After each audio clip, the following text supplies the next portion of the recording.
Praise lord. హల్లెలూయా. స్తోత్రం స్తోత్రం స్తోత్రం తండ్రి, మీకే వందనాలు, కృతజ్ఞతాస్తుతులు స్తుతులు స్తుతులు స్తుతులు స్తుతులు స్తోత్రములు. పరిశుద్ధ ఆత్మదేవ, మిమ్మల్ని మా మధ్యలోకి ఆహ్వానించుకుంటున్నాం ప్రభా, మీ మధ్యలోకి ఆహ్వానించుకుంటున్నాం. ఆత్మదేవ తండ్రి, మీ పరిశుద్ధ ఆత్మతో మమ్మల్ని నింపండి తండ్రి, మీ యొక్క సన్నిధితో మమ్మల్ని నింపండి ప్రభా తండ్రి. పరిశుద్ధ చూస్తున్న ప్రతి ఒక్కరి మీద మీ ఆత్మ నింపమని వేడుకుంటున్నాం ప్రభా తండ్రి. పరిశుద్ధ మహోన్నతుడా, మీకే వందనాలు, కృతజ్ఞతాస్తుతులు స్తోత్రములు తండ్రి. మరొక ఆదివారం మీ యొక్క సన్నిధిలో మిమ్మల్ని స్తుతించి ఆరాధించుటకు, మీ వాక్యాన్ని ధ్యానించుకోవటానికి మాకు కలగజేసిన అవకాశం బట్టి మీకే వందనాలు, స్తోత్రములు స్తోత్రములు చెల్లించుకుంటున్నాం. సర్వోన్నతుడా, సర్వ సృష్టికి కారణభూతుడా యేసయ్యా, మీకే వందనాలు, కృతజ్ఞతాస్తుతులు స్తోత్రములు స్తోత్రములు స్తోత్రములు ప్రభా.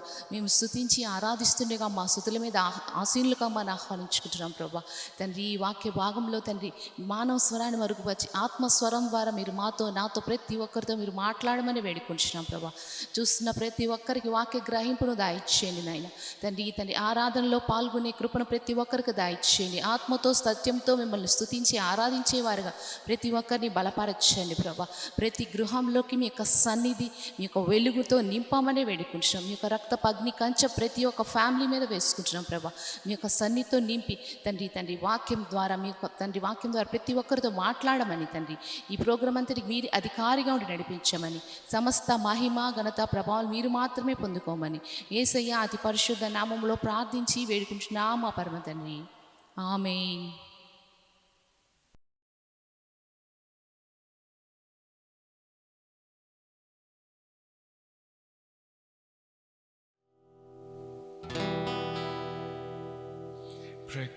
ప్రకాశమైన కన్నులతో యేసుని సుందరుడు, నీవెంతో సుందరుడు. దివ్యమైన కాంతితో యేసుని యోగ్యుడు, నీవెంతో యోగ్యుడు. ప్రకాశమైన కన్నులతో యేసుని సుందరుడు, నీవెంతో సుందరుడు. దివ్యమైన కాంతితో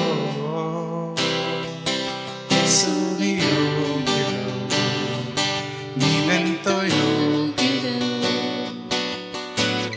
మహిమకు రాజు నీకే మహిమ, మహిమకు రాజు నీకే మహిమ, మహిమకు రాజు నీకే మహిమ, మహిమకు రాజు నీకే మహిమ.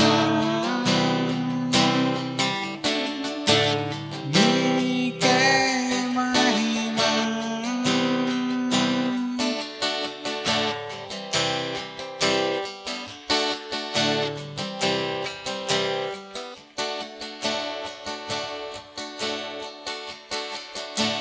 ప్రళయ జలములపై దేవాది దేవుడు ఆసీనుడాయెను. అరణ్యమును కదలించే దేవాది దేవుడు ఆసీనుడాయెను. మహిమకు రాజు నీకే మహిమ, మహిమకు రాజు నీకే మహిమ, మహిమకు రాజు నీకే మహిమ, మహిమకు రాజు నీకే మహిమ. నీకే మహిమ. నీకే మహిమ.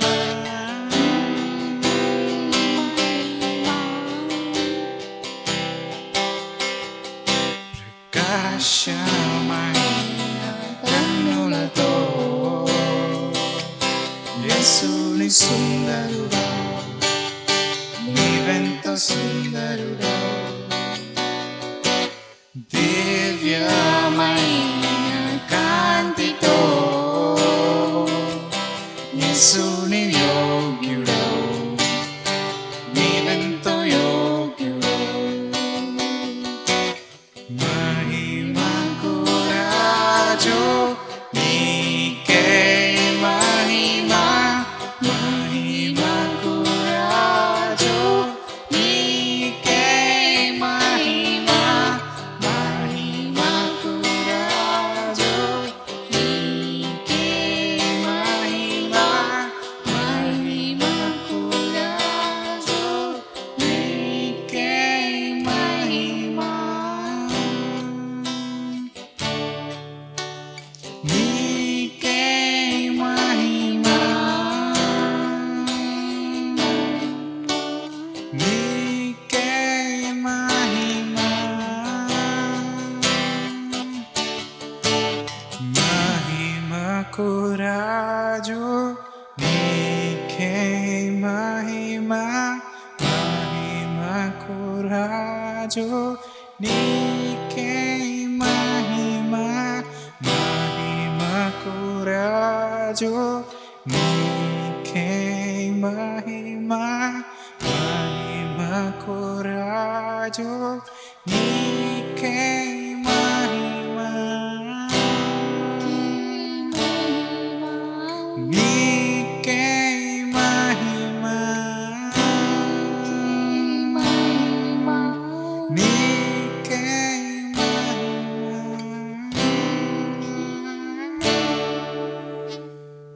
నీకే మహిమ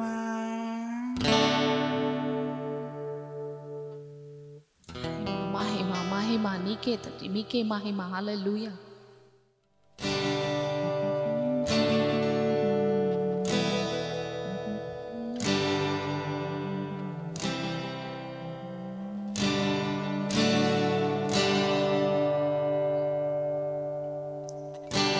You are my strength when I am weak. You are the treasure that I seek. You are my all in all. Seeking you as a precious gem, Lord, to give up I'd be a fool. You are my all in all.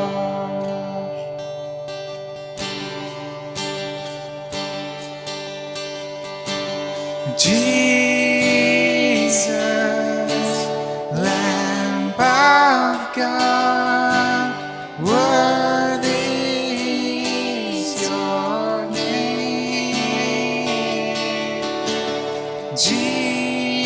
Jesus, Lamb of God, worthy is your name.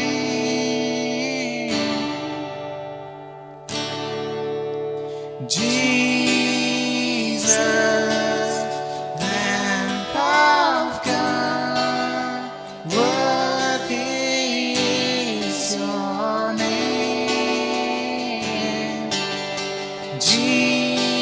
Jesus, Lamb of God, worthy is your name.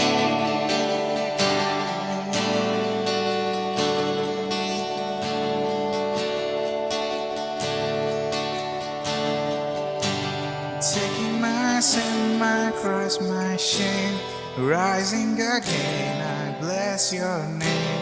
You are my all in all. When I fall down, you pick me up. When I am dry, you fill my cup. You are my all in all. Taking my sin, my cross, my shame, rising again, I bless your name. You are my all in all. When I fall down, you pick me up. When I am dry, you fill my cup. You are my all in all.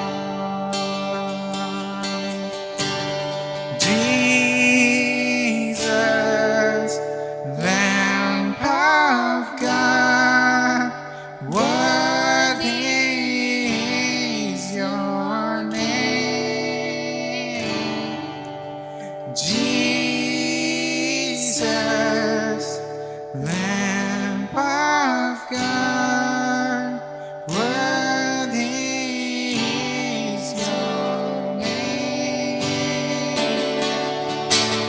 Jesus, Lamb of God, worthy is your name. Jesus, Lamb of God, worthy is your name.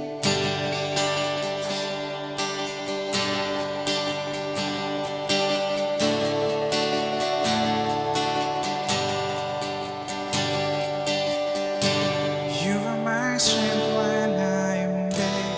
You are the treasure that I say.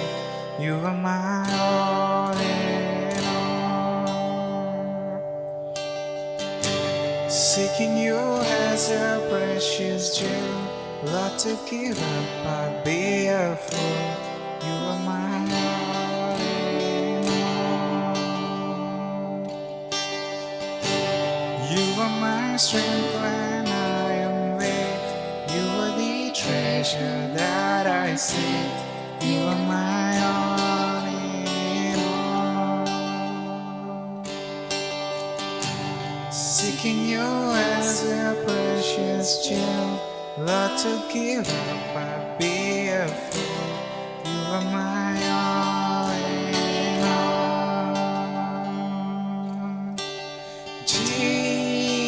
Jesus, Lamb of God, worthy is your name. Jesus, Lamb of God, worthy is your name.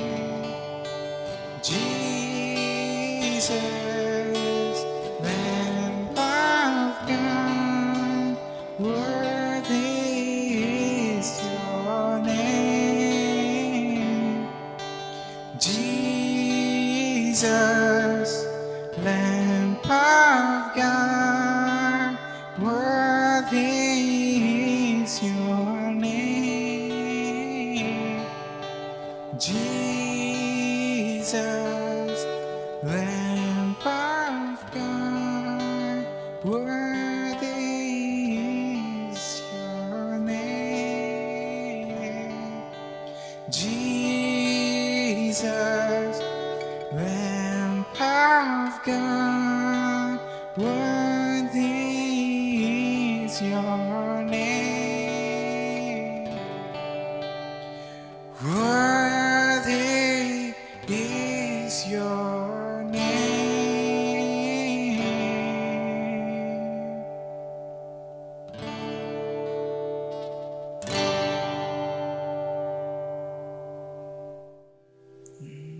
నా తండ్రి నీవే, నా దేవుడవు నీవే, నా తండ్రి నీవే, నీవే.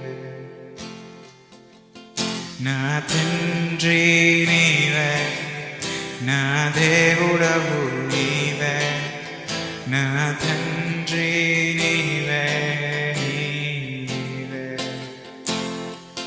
యేసయ్యా, యేసయ్యా, యేసయ్యా, యేసయ్యా,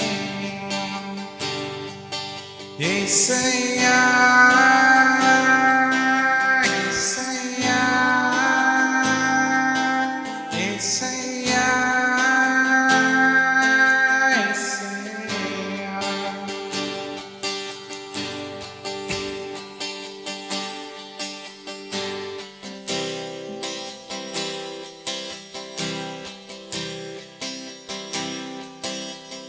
నా తండ్రి నీవే, నా దేవుడవు నీవే, నా తండ్రి నీవే, నీవే.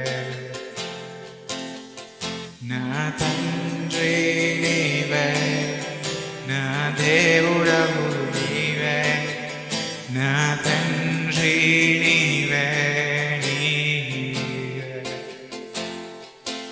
యేసయ్యా, యేసయ్యా, యేసయ్యా,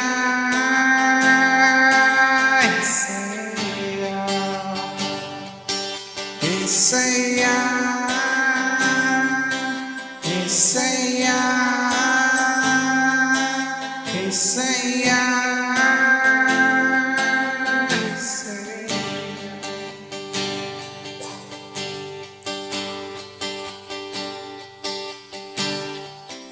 నాడుగులు తప్పటడుగులై నడిచిన నా ప్రతి మార్గము సరిచేయు నా తండ్రి. నాడుగులు తప్పటడుగులై నడిచిన నా ప్రతి మార్గము సరిచేయు నా తండ్రి.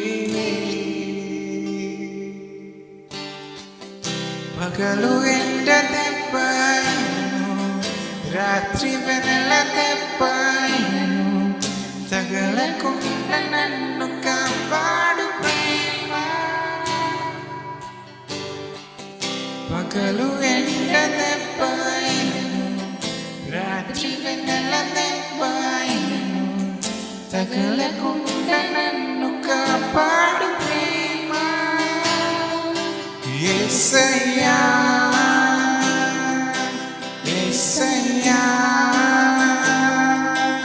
యేసయ్యా,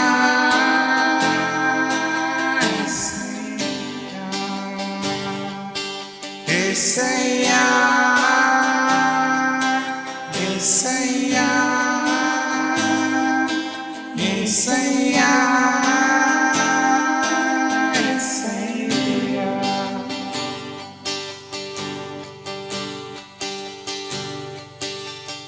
నా తండ్రి నీవే, నా దేవుడవు నీవే, నా తండ్రి నీవే, నీవే. నా తండ్రి నీవే, నా దేవుడవు నీవే, నా తండ్రి నీవే, నీవే. యేసయ్యా, యేసయ్యా, యేసయ్యా,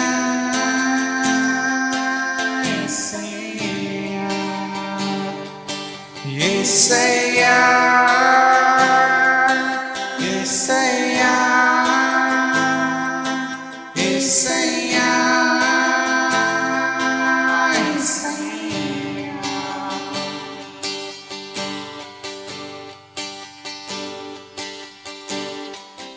నాడుగులు తప్పటడుగులై నడిచిన నా ప్రతి మార్గము సరిచేయు నా తండ్రివే. నాడుగులు తప్పటడుగులై నడిచిన నా ప్రతి మార్గము సరిచేయు నా తండ్రివే. పగలు ఎండ దెబ్బను, రాత్రి వెన్నెల దెబ్బను, తగలకుండా నన్ను కాపాడు ప్రేమ.